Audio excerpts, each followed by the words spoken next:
আজকের দিনে বৈঠকে সংক্ষিপ্ত সময়ে বক্তব্যের বিষয় রাতের সালাত। রাতের সালাত নিয়ে আমরা এক গুরুত্বপূর্ণ সংক্ষিপ্ত তথ্যবহুল বিবরণের চেষ্টা করব ইনশাআল্লাহুল আজিজ। যারা আপনারা মানুষকে সহযোগিতা করছেন তারাই চিল্লাচিল্লি করলে হবে? আপনারা যারা মানুষকে বসার জন্য, চুপ থাকার জন্য অনুরোধ করছেন, আপনারা অন্তত মুখ বন্ধ রাখেন। এমন তো কিছু জটিলতা দেখি না। তোমরা যারা এই যন্ত্রপাতি নিয়ে আছো, তোমরা কত সময় লাগে তোমাদের? সম্মানিত দিনী ভাই বোন, মানুষের জীবনে সবচেয়ে জরুরি কাজ, মানুষ হিসেবে এর চেয়ে জরুরি কাজ মানুষের জীবনে নেই। তা হলো 5 ওয়াক্ত ফরজ সালাত, যার সাথে মানুষের কোনো আপোষ নেই। ফরজ বিধান আরও আছে, যেমন হজ, এতে মানুষের সাথে আপোষ আছে। মানুষ বলতে পারে যে এবছর যাচ্ছি না, সামনেবার যাব, ইনশাল্লাহ সামনেবার যাব, অথচ এটা ফরজ বিধান। তো একটু সুবিধা হলো, তো এবছর হলো না, সামনেবার হবে। যাকাত একটা ফরজ বিধান, 2 মাস আগেই দিয়ে দিতে পারবেন। আচ্ছা ঠিক আছে, হিসাব নিকাশ ঠিক আছে, আমি 1 মাস পরে দেব, দেন। একটু আপোষ হলো। রমজানের সিয়াম, রমজান মাস, আমি এখন অসুস্থ, পরের থাকবো, তো আল্লাহ বলছেন ঠিক আছে, হলো। অথচ ফরজ বিধান। কিন্তু সলাতও ফরজ বিধান, এরকম কোনো সুযোগ নেই, সলাতের সাথে কোনো আপোষ নেই।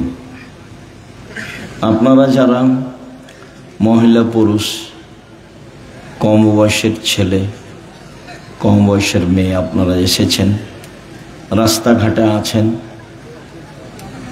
গল্পে ব্যস্ত আছেন, দোকানপাটে ব্যস্ত আছেন, মানুষকে দিনরাত দেখছি যে হঠাৎ অমুক মারা যাচ্ছে, অমুক মারা যাচ্ছে, জানাজাতে উপস্থিত হচ্ছি, কিন্তু শিক্ষা নিতে পারছি না, অথচ নেওয়া উচিত। আল্লাহ রাসূলকে একদিন জিজ্ঞাসা করা হয়েছিল যে সবচেয়ে বুদ্ধিমান কে, এটাই জিজ্ঞাসা। তো আল্লাহ রাসূল সাল্লাল্লাহু আলাইহি ওয়াসাল্লাম উত্তরে বললেন, আল্লাযী ইয়াযকুরুল মাউতা, যে তার মরণকে স্মরণ করতে পারে, সেই হলো সবচেয়ে বুদ্ধিমান। তো আমরা তো জানাজায় যাই, কান্নাকাটিও দেখি, কিন্তু মরণকে তো স্মরণ করতে পারি না। আল্লাহ রাসূল আরেকটা বলেছেন যে জুরু কবরাকুম, এই ছেলে, শরম হয় না কেন তোমার? তুমি ওসব চিল্লাচিল্লি করে কি দেখাতে চাচ্ছ? তোমার একটু শরম বোধ হয় না কেন? যতই কষ্ট হোক, তুমি আমাকে দেখতে পাও আর না পাও, কথা শোনো, আমি তো তোমার জন্য এসেছি, আমি তো কোনো স্বার্থ নিয়ে আসি। যে যেখানে আছেন, দোকানপাটে লেনদেন বন্ধ করে আপনাদের একটা শরম থাকা দরকার। আজকে জিনিস কিনতে হবে কেন? কই, আমরা তো এরকম হাটে বাজারে জিনিস কিনি না, তা তো আছি বেঁচে, হাটে বাজারেই তো যায় না। আমার জীবনে আমি কোনোদিন দোকানেই বসিনি, চায়ের স্টলেই বসিনি, তা আমরা তো বেঁচে আছি। তো আপনারা যে যেখানে আছেন, আপোষে কথা বলে পরিবেশ নষ্ট করার চেষ্টা করেন না। সবসময় একটু শরম বোধ করবেন। শরম, লজ্জাবোধ একটা ভিন্ন জিনিস। আল্লাহ রাসূল বলছেন যে ঈমানের 17টা ভাগ আছে, তার সবচেয়ে বড় ভাগ হলো লা ইলাহা ইল্লাল্লাহ, এটাই সবচেয়ে বড় ভাগ। আর সবচেয়ে ছোট হলো ইমাতাতুল আযানিত তারিক, রাস্তা থেকে কষ্টদায়ক জিনিস সরিয়ে দাও। রাস্তায় বসা নিষেধ, রাস্তায় দোকানপাট নিষেধ, মিছিল মিটিং রাস্তায় নিষেধ, আল্লাহ রাসূল বলছেন যেখানে রাস্তা নিয়ে গন্ডগোল হবে সেখানে রাস্তা ডবল হবে, বাড়িঘর ভেঙে দিয়ে। আল্লাহ রাসূল রাস্তার উপরে যত কঠোর, শরীয়তের আর কোনো জায়গায় তত কঠোর আমার বিদ্যা বুদ্ধিতে ধরা পড়েনি। রাস্তার উপরে আল্লাহ রাসূল যত শক্ত, যত কঠোর।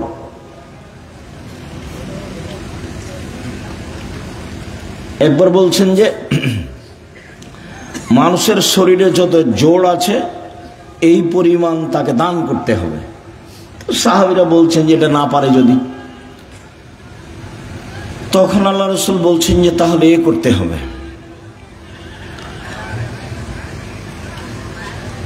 রাস্তা থেকে কষ্টদায়ক জিনিস সরিয়ে দিতে হবে, তাহলে শরীরের যত জোড় আছে সব জোড় সমান দান করা হয়ে যাবে।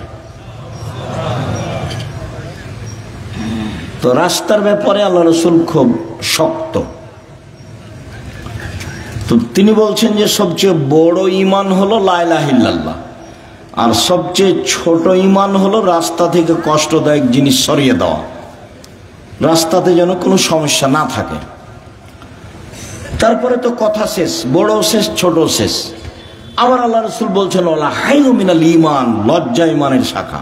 এটা তো দরকার ছিল না, বড় হয়েছে ছোট হয়েছে তো কথা শেষ। কিন্তু আল্লাহ রাসূল আবার এই লজ্জাটাকে ভিতরে ঢুকিয়ে দিলেন। লজ্জা হচ্ছে ঈমানের সবচেয়ে গুরুত্বপূর্ণ শাখা। রাতে এইসব বড় মোবাইলে ল্যাংটা মেয়ে দেখে কে? লজ্জা নেই যার। দোকানে বসে আড্ডা পিটে কে? টিভিতে নগ্ন মেয়ে দেখে কে? লজ্জা নেই যার। আমরা বক্তব্য দিচ্ছি, কোরআন হাদিসের কথা বলছি, দোকানে বসে আড্ডা পিটছে কে? আড্ডা পিটছে, লজ্জা নেই যার। আমি কতবার বলছি যে এইসব নিজের খেয়ে পরের ধন না ধরে অমুকের চরিত্র ফুলের মতো পবিত্র, এইসব নোংরামি করে বেড়াও, রাস্তাঘাটে দলাদলি করে দাঙ্গাবাজি করে আর একজনকে জেল হাজতে দাও। মানুষের তো অবস্থা দেখলেই মানুষ কেমন চরিত্রহীন, মানুষ মানুষের উপরে কি জুলুম করতে পারে। তো এই ফর্মুলাই হচ্ছে জুলুমের, এই ফর্মুলাই হচ্ছে জুলুমের। তুমি এখানে গেলেই চাঁপাইনবাবগঞ্জের ভাষাতে তুমি তো দূরের কথা তোমার বাপকে জুলুম করতে হবে। তার মানে এই পদ্ধতি ভুল। এটা হলো খ্রিস্টান আব্রাহাম লিঙ্কনের কাল্পনিক পদ্ধতি। ওরা এগুলো করে না, ওরা আপনাদেরকে বোকা বানিয়ে দিয়েছে, এগুলো করে বেড়াচ্ছে। আমি বহুদিন বলেছি যে একটা ছেলে মাদ্রাসা লাইনে পড়তে দিয়েছেন, কোরআন হাদিস শিখবে, তো তাকে আবার দাখিল পরীক্ষায় ভালো রেজাল্ট হয়েছে, তো তাকে আপনি আবার কলেজে ভর্তি করলেন কেন? কে খালা বলেছে ভালো রেজাল্ট হয়েছে? তাকে ছেলেটাকে কলেজে ভর্তি না করে কোথায় পড়াচ্ছে? একটা ইঞ্জিনিয়ার হতো, একটা ডাক্তার হতো। খালা এই কথা বলে, মামি এই কথা বলে, চাচা এই কথা বলে, চাচি এই কথা বলে, সবাই এই কথা বলে, তখন ছেলেটাকে স্কুলে দিয়েছে, ডাক্তারি লাইনে পড়ছে। তো যেই ছেলেটা প্রথম থেকেই স্কুলে আছে, বাপে বলছে ভালো মেধা, তো পঞ্চম শ্রেণী থেকে 2-3 জন প্রাইভেট মাস্টার রেখেছে, দশমে গিয়ে 4 জন প্রাইভেট মাস্টার রেখেছে। ইন্টার পাস করেছে যখন, তখন বিশ্ববিদ্যালয়ে ভর্তি হওয়ার জন্য সাবজেক্ট প্রতি একটা রেখেছে শিক্ষক। তারপরে বিশ্ববিদ্যালয়ে ভর্তি হয়েছে, তারপরে পড়াশোনার জন্য বাহিরে গেছে, পড়াশোনা করে বাহির থেকে এসেছে, তাই হলো ইঞ্জিনিয়ার। তো খালি চুরি করে, ও খালি কি করে? চুরি করে। যেখানে হিসাব নিকাশ লাগায় রাস্তাঘাটে, সেখানে টাকা কিভাবে মারা যাবে সেটাই তার মাথায় আছে। আর লোকে বলছে বড় ডাক্তার। তো যখনই কোনো প্রেসক্রিপশন লেখে কোনো রোগীর, তখন ওই কোম্পানির লিখে যে কোম্পানি তাকে টাকা দিয়েছে। প্রতারক, ধোঁকাবাজ। বহির্বিশ্বে গিয়ে যে ভালো পদে পড়াশোনা করেছে তাকে টয়লেটের সুপার বানিয়েছে বহির্বিশ্বে। ওকে তো বড় চাকরি দিবে না। 200-400 লেবারের দায়িত্ব দিয়েছে, মাসিক বেতন 3 লাখ টাকা। তো এও মনে করলো যে বিদেশে 3 লাখ টাকা বেতন পাই, সুইপারের দায়িত্বশীল হলে কি হবে, তাই ফলাফল হলো এই। তাহলে বাপে 4 থেকে নিয়ে চিন্তা ভাবনা করেছে বড় ডাক্তার করব, ফলাফল হলো প্রতারক। বাপে বলছে বড় ইঞ্জিনিয়ার বানাবো, ফলাফল হলো চোর। আর মেধা ভালো তাই বিদেশে কিছু করে, তাই হলো যারা সুইপার তাদের লিডার। 50 বছর বাগমারা থানাকে চ্যালেঞ্জ করলাম, 50 বছর বিগত, দেখি কার ছেলে বড় ইঞ্জিনিয়ার কি করেছে জাতির। আগামীকালকে আমার সাথে কথা বলবেন, বিগত 50 বছর থাকলো চ্যালেঞ্জ, 50 বছর বিগত। আপনি বলবেন আমার ছেলে পড়াশোনা করে দেশের এই করেছে, জাতির এই করেছে, জাতির এই করেছে, সব সময় জাতির কল্যাণের জন্য প্রস্তুত আছে, এটা দেখাবেন। তো এই ছেলেটাকে কোরআন হাদিস শিখতে দিয়েছিলেন, তাকে আবার ওখানে দিলেন কেন? এ কি করবে? যাকে সব সময় প্রাইভেটে রেখেছেন সেটাই হলো না, তারই ফলাফল এই। আপনাকে আমি বহুদিন শুনিয়েছি বাগমারার মাটিতে। আপনার ছেলেকে তো আমি খুব ভালোভাবে চিনি। ওই যে সেদিন এসেছিল, প্যান্টটা টাকনোর নিচে ছিল, দাড়ি চাঁচা ছিল, সিগারেট হাতে ছিল, গলায় টাই ছিল, গাড়ি থেকে নামলো, বৌমা একটু পরে নামলো, হালকা হালকা গায়ে কাপড় আছে, নাতনি একটু পরে নামলো, গায়ে কোনো কাপড়ই নাই, গাড়ির পিছন দিকে কুকুর আছে। এই তো আপনার পড়াশোনার ফলাফল। আমি 35 বছর থেকে মাঠে আছি, 90 সাল থেকে এখন পর্যন্ত এদেশের কোনো মানুষ আমাকে ওই ঘরে ঢোকাতে পারেনি যে ঘরে ছবি মূর্তি আছে। আর আমি তো করোনার 5 পয়সা দাম দিইনি। যারা করোনার ওষুধ বের করেছে তারা একদিনও করোনা দেয় না, টিকিট দেয় না ওরা। ও তো আপনাকে বিকলাঙ্গ করার কৌশল। আপনার ছেলে মেয়ে হলে অ্যাডনর্মাল হবে, ওটা তো আসলে ও আপনার ফিলিস্তিনের মানুষ মারে, ও আবার আপনার কল্যাণ চাই। মাথায় কি গোবর আছে? ও আপনার কল্যাণ চাইবে কিভাবে? এটা আপনি কি দিয়ে বুঝলেন? সে আপনার জানের শত্রু, সে আপনার মানের শত্রু, সে আপনার টাকা পয়সার শত্রু, সে আপনার সবকিছুর শত্রু। সে আপনাকে ঔষধ দিয়ে ভালো করে রাখবে, জীবনে কোনোদিন যেন আপনার এই হয় না, সেই হয় না, হেপাটাইটিস হয় না, কি হয় না। এ তো পাগল বানিয়েছে আপনাকে। তাই সব স্কুলের ছেলেকে স্কুলের মেয়েকে টিকে দিতে হবে, পালাক্রমে এসেছে। কত বুঝাইছে ভালো করে, এটা নিতে হবে, সেটা নিতে হবে, এটা ভালো, সেটা ভালো। বলে কত টাকা বেতন পান আপনি? এত আপনি বলছেন কেন? বল হিসাব। সম্মানিত দিনী ভাই বোন, মরণকে স্মরণ করতে পারে যে সে হলো হুঁশিয়ার মানুষ। আল্লাহ রাসূল বললেন যে কবর জিয়ারত করো, তাহলে মরণ স্মরণ হবে। মাঝে মধ্যে কবরের পাশে যেতে হবে, বাপের, মায়ের, আত্মীয় স্বজনের কবরের পাশে গিয়ে হাত তুলে দোয়া করতে হবে এবং ভাবতে হবে আমিও এই কবরের সদস্য। আল্লাহ রাসূল বলছেন কুন ফিদ দুনিয়া কান্নাকা গরীব, তুমি দুনিয়াতে থাকো তুমি যেন অপরিচিত, তোমাকে কেউ চিনে না। অত বেশি চিনলে তোমার অহংকার আসতে পারে। আবের সাবেলিন, অথবা তুমি পথিক, রাস্তায় যেতে যেতে গাছের নিচে বসেছো, একটু ক্লান্ত সেই জন্য, তারপরে তুমি হাঁটতে লাগবে। এই হলো দুনিয়া। অন্যথায় তুমি নিজেকে ভাবো আমি কবরের একজন সদস্য। হাদিস বুখারী মুসলিম। এভাবে মুহাম্মদ সাল্লাল্লাহু আলাইহি ওয়াসাল্লাম বলেন।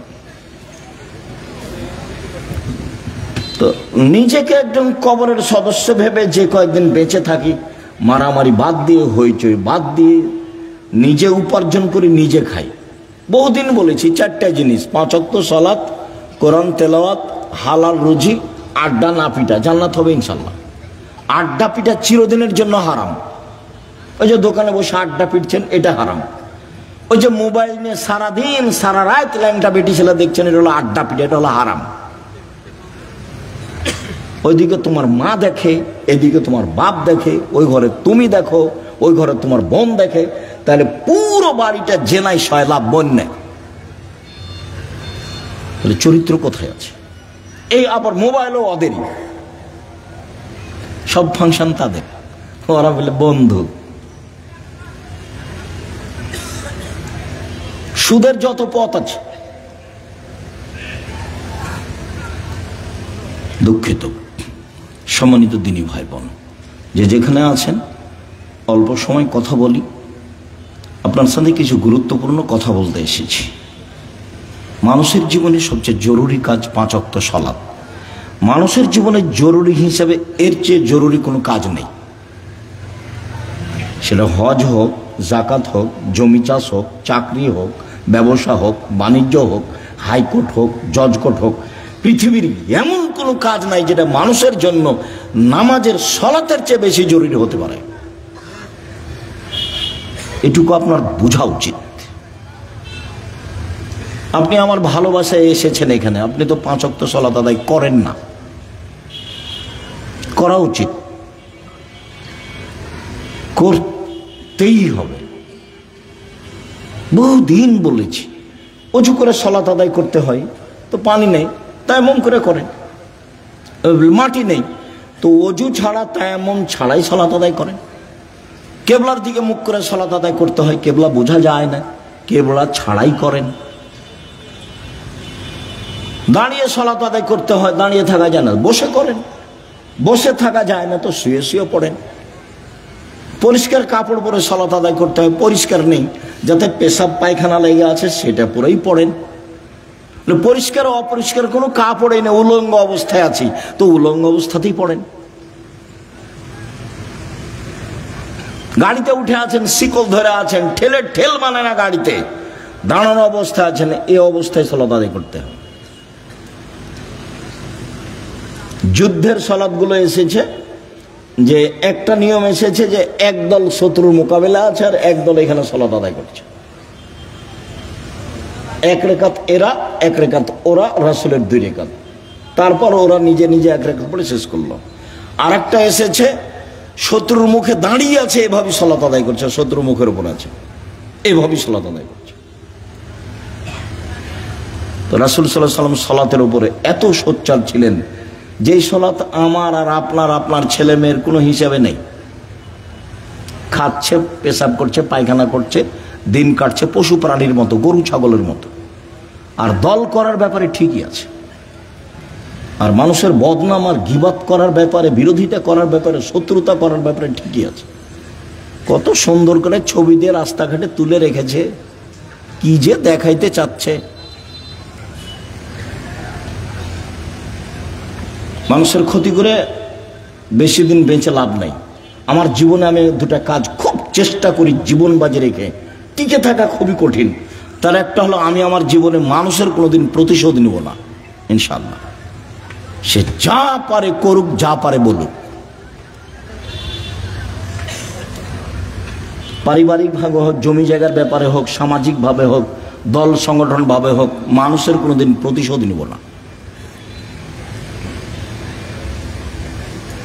আর মানুষের পিছে পড়বো না, বদনাম করবো না। আমাকে ধুইয়া ছেড়ে দেখ না কেন, ও নিয়ে আমি মাথা ঘামাই না। বলেছে হ্যাঁ, আমাকে এভাবে বলবে মানে, এরকম আমার মাথায় কাজ করে না। বরং আপনাকে আমি কতদিন বললাম, কেউ যখন গালি দেয় তখন আবার বন্ধ করলে আমি আবার পাল্টা রিং দিয়ে বলি যে ভাইজান, গালি কি আরো বাকি ছিল, হয়তো বা মোবাইলে টাকা শেষ হয়ে গেছে নাকি, গালি দিয়ে নেন। প্রতিশোধ নিয়ে লাভ নাই, ওর পিছনে পড়ে লাভ নাই। আমার আব্বা বলতেন যে ছেলে মেয়ে দুনিয়াতে এসেছে ভাগ্য ছেড়ে এসেছে, তাই তাদের চিন্তা করতে হবে। আমি এখন বলি আব্দুল্লাহ, আব্দুর রহমান, আব্দুর রহিমের চিন্তা করতে, ওরা কি ভাগ্য ছেড়ে এসেছে? ওরা ভাগ্য নিয়ে আসেনি, ওদের তাকদিরে কিছু লেখা আছে তো নাকি? যেদিন আল্লাহ মানুষ সৃষ্টি করেছেন সেদিন 4টা জিনিস লিখেছেন, হায়াতাহা ও মাউতাহা ও রিজকাহা ও মাসায়েবাহা। তার মরণ, তার জীবন, তার রুজি, তার অসুখ বেসুখ। করোনা লেখা থাকলে হবেই। 4টা লেখা আছে, 1 মরণ, 2 জীবন, 3 রুজি, 4 রোগ ব্যাধি। আমি এই কথা বলিনি, এই কথা মুহাম্মদ সাল্লাল্লাহু আলাইহি সাল্লাম বলেছে। এটা আমার ব্যক্তিগত কোনো স্বাধীনতা নাই এখানে, এটাকে আমি বিশ্বাস করি এবং খুব শক্তভাবে বিশ্বাস করি। ঢাকাতে এক লোক করোনা হয়েছে, তো আমি দেখবো আর গায়ে হাতে একটু দোয়া করব। তো আর ছেলে মেয়ে সবাই আছে, খালি আমাকে অনুরোধ করছে যে ওস্তাদজি আপনি ভিতরে আসেন না, ওস্তাদজি আপনি ভিতরে আসেন না, আপনি আমার আব্বার জন্য বাহির থেকে দূর করেন, দোয়া করেন। বলছি আমি তো আমার অন্তর তো ধাক্কা খাই না যে তোমার বাপের গায়ে হাত লাগালে আমাকে করোনা ধরবে। ধরেও যদি, তা আমি বলবো না যে এই কারণে ধরেছে, আমি বলবো ওই যে লেখা ছিল সেই জন্য ধরেছে। না, আমি এত তাড়াতাড়ি পরিবর্তন হতে চাই না, মাস্ক দিয়ে ভাগ্য বাড়াতে রাজি নই, এটা করতে রাজি নই। শুনুন, 5 ওয়াক্ত সালাত আদায় করতেই হবে আপনাকে। আজকের জরুরি কথা আপনার সাথে, মানুষের জীবনে কিছু চাওয়া পাওয়া আছে। মানুষ বেঁচে থাকলে সমস্যা নেমে আসে, মামলা মোকদ্দমা হয়, জমি জায়গা লাগে, বাড়ি ঘর লাগে, কিছু লাগে মানুষকে। তো মানুষ আল্লাহকে বলতে শিখো। কাকে বলতে শিখবে? আল্লাহকে। ও পারে, আরো যা করে তাকে কেউ ঠেকাতে পারে না, আর ও ঠেকিয়ে দিলে কেউ করতে পারে না। আমার তার কাছে যে, আমার কাছে যে কত প্রমাণ আছে, মাঝে মধ্যে বলি না, 2013 সালের 24শে আগস্ট রোজ মঙ্গলবার সকাল 11টার সময় হাঁটাবো, বীরহাটাবো, রূপগঞ্জ, নারায়ণগঞ্জ, ঢাকায় বলেছিলাম আমার হাতে টাকা নাই, এ কথা সত্য, এখানে প্রতিষ্ঠান গড়বে, এ কথা সত্য, ইনশাল্লাহ গড়বেই গড়বে। প্রতিষ্ঠানটা প্রায় এখন 100 বিঘা জমির উপরে, 100 বিঘা।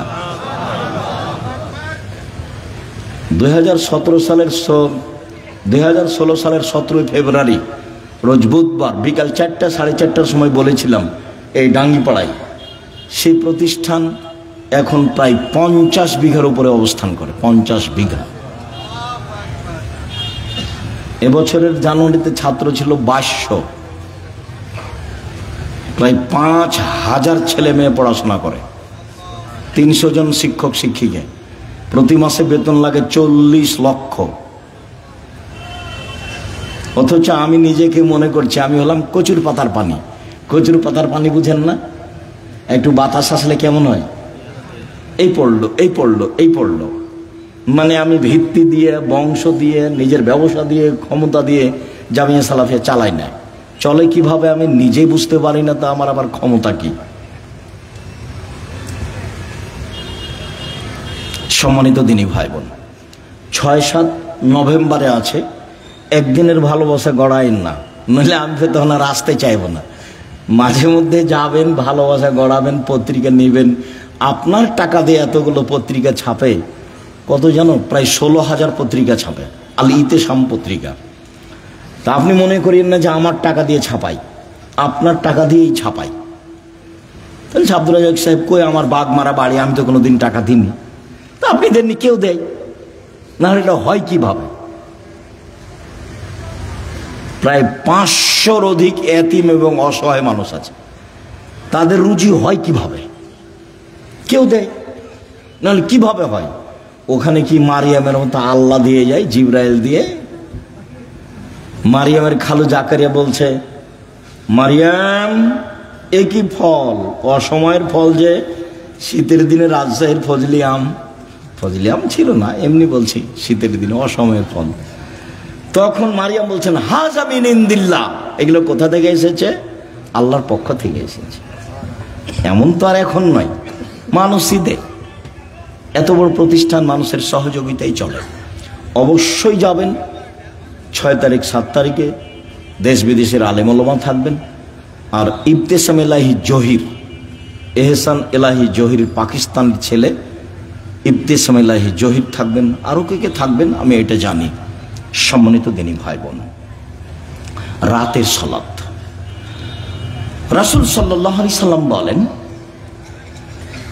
ইন্না শায়তান ইয়াকিদু আলা রাসিয়াতি আলা কাফিয়াতি রাস আহাদিকুম, যখন তোমাদের কোনো ব্যক্তি রাতে ঘুমায় তখন শয়তান তার মাথায় চুলে গিরা লাগায়, 3টে গিরা লাগায়, চুল থাক আর না থাক, চুলে গিরা লাগায়। এজরব আলা উকদাতিন, ওই গিরার উপরে এভাবে হাত দিয়ে থাবা মারে আর বলে উরকো, ঘুমাও, লাইলন তবিল, রাত লম্বা, রাত লম্বা, ঘুমাও, রাত লম্বা। এভাবে শয়তান এরকম করে। ফাইনিস্তাই কাজা আহাদকুম, তোমাদের ব্যক্তি যদি এখন কেউ ঘুম থেকে উঠে যায়, জেগে যায়, যাকার আল্লাহ, তারপর বলে আলহামদুলিল্লাহ যে আহিয়ানা বাদামা মাতানা ওই লাইন নেশে, ওই আল্লাহর প্রশংসা যে আল্লাহ আমাকে মরণ দেওয়ার পরে জীবন দিল। একটু আগে মরণ দিয়েছিল, এখন আবার কি করলো? জীবন দিল। ওরে আমি প্রশংসা করছি। এইটুকু বললেই একটা গিরা খুলে যাবে। শয়তান যত বড়ই পাওয়ারফুল ক্ষমতার অধিকারী হোক না কেন, আমি দোয়া পড়েছি, ঘুম থেকে উঠে গিরা খুলে যাব।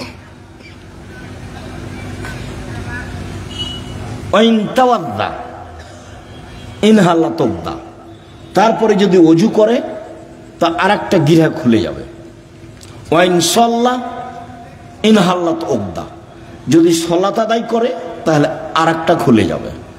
ফাসবাহা নাশিতান তাইয়িবান নাফসে, এখন এই লোকটা সকাল করবে খুব উৎফুল্ল মনে, হাসি খুশি মুখে, উৎফুল্ল মনে, হাসি খুশি মনে, দেখতে ভালো লাগবে, কাজ করতে ভালো লাগবে, প্রশান্তির সাথে সকাল করবে।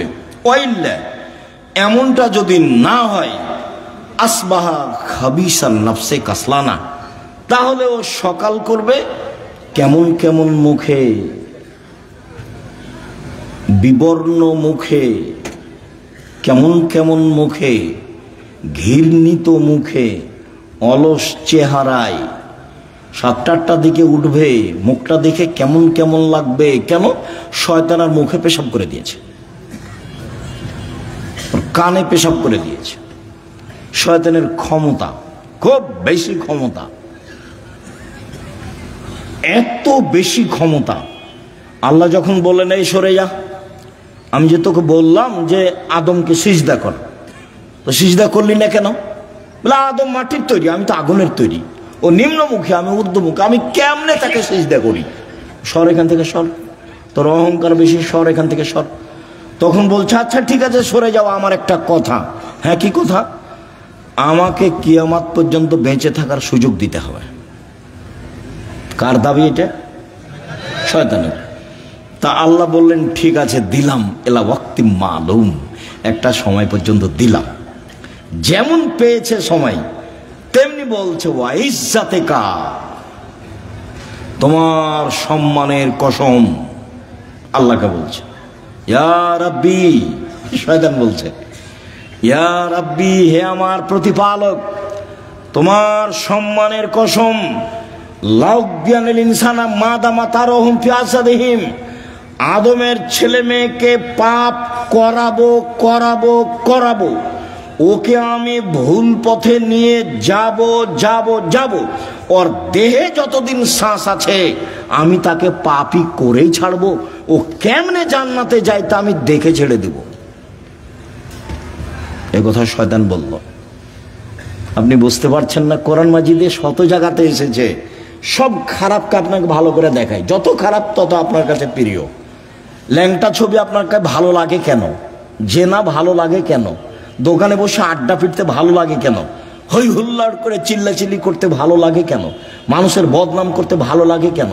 মানুষকে জেল হাজতে দিতে ভালো লাগে কেন? মিথ্যা কসম সাক্ষী দিতে আপনাকে ভালো লাগে কেন? সব ছুঁচামি, নোংরামি, শয়তানি, জঘন্য কাজ আপনাকে ভালো লাগে কেন? সব শয়তান আপনার মাথায় সারাদিন পাকায়, সেজন্য ভালো লাগে। তো বলেছে আমি ওকে জাহান্নামে নিয়ে যাব, কেমনে জান্নাতে যাই তা আমি দেখে ছেড়ে দেবো। এটা আল্লাহর সামনে তার কসম। বলছে তোমার ইজ্জতের কসম, আমি ওকে জাহান্নামে নিয়ে যাব। আমি একাই যাব? তাহলে পৃথিবীতে সবচেয়ে বেশি রিক্সে জীবন কাটায় কে বলেন তো? শয়তান। ওর চেয়ে রিক্সে খুব বেকায়দায় খুব বিপদগ্রস্ত অবস্থায় আর কেউ নেই শয়তান ছাড়া। আর তার কাজ আবার কমে গেছে। কেন? ইহুদিদের কাছে তার কোনো কাজ নাই। আমাদের চাঁপাইনবাবগঞ্জে বলে শয়তান হলো 14 ইলিমের পড়া, মানে বিদ্যা আছে সব। ইহুদি তো জাহান্নামে যাবেই, তো ওখানে গিয়ে কি করবে? খ্রিস্টান তো জাহান্নামে যাবেই, তো ওখানে গিয়ে কি করবে? হিন্দুরা তো জাহান্নামে যাবেই, তো ওখানে গিয়ে কি করবে? যারা কাদিয়ানি তারা তো গেছে, যারা শিয়া তারা তো গেছে, আকীদায় মার খেয়েছে যারা, তারা তো জাহান্নামে যাবে। তো তাহলে শয়তানের কাজ সব জায়গা থেকে ঘুরে এসে যারা কোরআন হাদিস পড়ে, মানতে চায়, সালাত আদায় করতে চায়, এখানে আছে। যারা দিন ধর্মের যত কাছাকাছি, শয়তান সেখানে তত শক্ত। এখন আল্লাহ যদি বলতেন এই শয়তান কিছু করতে পারবি না, যা কিছু করতে পারবি না, তাহলে খুব ভালো হতো। তা এখন আল্লাহ বলছেন যে আচ্ছা ঠিক আছে, ওয়া ইজ্জতি ওয়া জালালি ওয়া ইরতিফায়ে মাকানি, আমার সম্মানের কসম, আল্লাহ বলছেন আমার সম্মানের কসম, আমার মর্যাদার কসম, আমার ইজ্জতের কসম, আদমের ছেলে মেয়ে যতবার ক্ষমা চাইবে ততবার ক্ষমা করে দেব। এইটা বললেন, তার মানে ক্ষমা চাওয়ার একটা পালা থেকেই গেল। আমাকে আপনাকে বাঁচতে হলে দিনরাত ক্ষমা চেয়েই বাঁচতে হবে। মানে আস্তাগফিরুল্লাহ ওয়া আতুবু ইলাইহি তাসবিহ করে নিতে হবে। তাসবিহ, শ্বাস চলে যেমন অজান্তে, মুখে থুথু আসলে ফেলে দেন যেমন অজান্তে, সময় আসলে খাওয়া রেডি হয় যেমন স্বাভাবিকভাবে, তেমনি জীবনে স্বাভাবিকভাবে আসতে হবে আস্তাগফিরুল্লাহ ওয়া আতুবু ইলাইহি। আস্তাগফিরুল্লাহ ওয়া আতুবু ইলাইহি। চলছেন, ফিরছেন, উঠছেন, বসছেন, আল্লাহ বললেন যে ঠিক আছে, আদম সন্তান যতবার আমাকে বলবে আমার ভুল হয়েছে ততবার আমি ক্ষমা করে দেব, এইটা বললেন। কিন্তু বললেন না যে তুই কিছু করতে পারবি না, এটা বলেন। তখন আল্লাহ রাসূল বলছে কুল্লু বানি আদম খাত্তা, আদম সন্তানই পাপী। খায়র খাত্তাই না তাওবুন, সবচেয়ে ভালো আদমের ছেলে মেয়ে সেই যে বলে আস্তাগফিরুল্লাহ ওয়া আতুবু ইলাইহি, আস্তাগফিরুল্লাহ আল্লাযী লা ইলাহা ইল্লা হুয়াল হাইয়ুল কাইয়ুম ওয়া আতুবু ইলাইহি, রব্বিগফিরলি ওয়া তুব আলাইয়া ইন্নাকা আনতাত তাওয়াবুল গফুর, আল্লাহুম্মা আনতা রাব্বি লা ইলাহা ইল্লা আনতা খালাকতানি ওয়া আনা আবদুকা ওয়া আনা আলা আহদিকা ওয়া আদিকা মাসতাতাতু আউযু বিকা মিন শাররি মা সানাতু আবু লাকা বিনিআমাতিকা আলাইয়া ওয়া আবু বিযামবি ফাগফিরলি ফাইন্নাহু লা ইয়াগফিরুয যুনুবা ইল্লা আনতা। এই ছেলে, আমাকে কাজ দেখাচ্ছ, ধৈর্যের পরিচয় দাও। আমাদের এখানে কোনো কেচ্ছা কাহিনী নেই, নির্বাচনও আসেনি, অল্পক্ষণ ধৈর্যের পরিচয় দিবেন, কাজ দেখায়েন না, যেটা আমি পছন্দ করি না। আমি আপনার জন্য এসেছি। আমি আব্দুর রাজ্জাক বিন ইউসুফ, আপনি আমাকে টাকা দিয়ে নিয়ে এসেছেন এমনটা মাথায় থাকলে ভুল হয়েছে। সম্মানিত দিনী ভাই বোন, যদি রাতে না উঠে তাহলে শয়তান তার মুখে কানে পেশাব করে। আয়েশা রাদিয়াল্লাহু তাআলা আনহা বলেন, কানান নবী সাল্লাল্লাহু আলাইহি সাল্লাম ইসাল্লি ফিমা বাইনা ইয়াফরুগা মিন সালাতিল ইশা ইলাল ফজর 11 রাকা ওয়া ইসাল্লামু মিন কুল্লি রাকাতাইন ওয়া ইউতির বিওয়াহিদাতিন। এশার পর থেকে নিয়ে ফজর পর্যন্ত সময়ে আল্লাহর নবী 11 রাকাত রাতের সালাত আদায় করতেন। 11 রাকাত। কখন থেকে কখন? এশার থেকে নিয়ে ফজর পর্যন্ত। তাহাজ্জুদ পড়ার সময় শুরু হয়ে যায় এশার পর থেকেই ফজর পর্যন্ত সময়। হ্যাঁ, রাত 3 ভাগের 2 ভাগ পার হওয়ার পরে মানুষ পড়ুক, এটা সবচেয়ে উত্তম। কিন্তু সময় শুরু হয়ে যায় কখন থেকে? এশার পর থেকে না ফজর আযান পর্যন্ত। আল্লাহর নবী 2 রাকাতের পরে সালাম ফিরতেন, 2 রাকাত পড়ে সালাম ফিরতেন, 2 রাকাত পড়ে সালাম ফিরতেন। 1 রাকাত বিতির পড়তেন। 1 রাকাতের হাদিস অনেক বেশি। আপনার জন্য বইটা লিখেছিলাম, রাসূল সাল্লাল্লাহু আলাইহি ওয়াসাল্লামের সালাত বনাম প্রচলিত সালাত। আপনি নিয়ে পড়েন কিনা সেটা আমি জানি না। কৃপণতা দেখায়েন না, ফল ভালো হবে না। 16,000 পত্রিকা ছাপানো হয়, ওটা নয়। ওখানে টাকশাল নাই, ওখানে সব কিছু মেশিন দেওয়া হয় না, মানুষ আছে, কর্মচারী আছে, টাকা খরচ করেন আপনি। অতএব আপনি পড়বেন। 50টা প্রশ্নের উত্তর আছে। আমি পরিশ্রম করি আপনার জন্য দিন রাত। আলেম ওলামা আছে, প্রেস আছে, টাকা পয়সা খরচ হয়। এমনি অনেক বই আছে, তার মধ্যে আল ইতেশাম পত্রিকা, জামিয়া সালাফের মুখপাত্র পত্রিকা। 20, 25, 30 টাকা আপনার কাছে ভারী হোক, এটা আমি চাই না, এটা আমি কামনা করিনি। আমি মনে করছি বই কিনবেন, পড়বেন, বন্ধু বান্ধব, আত্মীয় স্বজন, খালা ফুফু সবকে দিবেন, যারা আছে আত্মীয় স্বজন তাদেরকে দিবেন। যে আব্দুল রাজ্জাক সাহেব সালাতের পর বইটা লিখেছেন, দেখেন তো, 1 রাকাত বেতের, 3 রাকাতের হাদিস বোখারি মুসলিম, 5 রাকাতের হাদিস বোখারি মুসলিম, সব একটানা। 3 রাকাত একটানা, 5 রাকাত একটানা। বিকল্প কি সেটা আপনাকে আমি বলতে চাইনি। আমি আপনাকে বলতে চাইছি বোখারি মুসলিমের হাদিস এইভাবে। বুঝাতে পারিনি মনে হয়। সম্মানিত দিনী ভাই বোন, উমামা বাহেলি রাদিয়াল্লাহু তাআলা আনহু বলেন, রাসূল সাল্লাল্লাহু আলাইহি সাল্লাম বলেছেন, আলাইকুম বিকিয়ামিল লাইল, পৃথিবীর মানুষ, তোমাদের রাতে সালাত আদায় করা জরুরি। আল্লাহ নবী বলছেন, আমি বলিনি এই কথা। পৃথিবীর মানুষ, মহিলা পুরুষ, তোমাদের রাতে সালাত আদায় করা জরুরি। কেন? হুয়া কুরবাতুন লাকুম ইলা রাব্বিকুম, রাতে সালাত আদায় করলে তোমরা তোমাদের প্রতিপালকের নিকটে হতে পারো। রাতে সালাত আদায় করলে তোমরা তোমাদের প্রতিপালকের নিকটে হতে পারো। 2,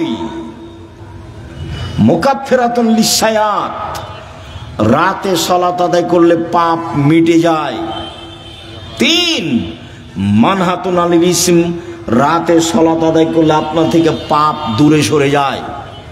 যারা খুব চেষ্টা করছে পাপ ঠেকাতে পারছে না, আব্দুর রাজ্জাক বিন ইউসুফের বক্তব্য শুনে কতবার যে কান ধরে কসম করলো আর কোনোদিন কোনো মেয়ের সাথে কথা বলবো না, কিন্তু টিকতে পারে না।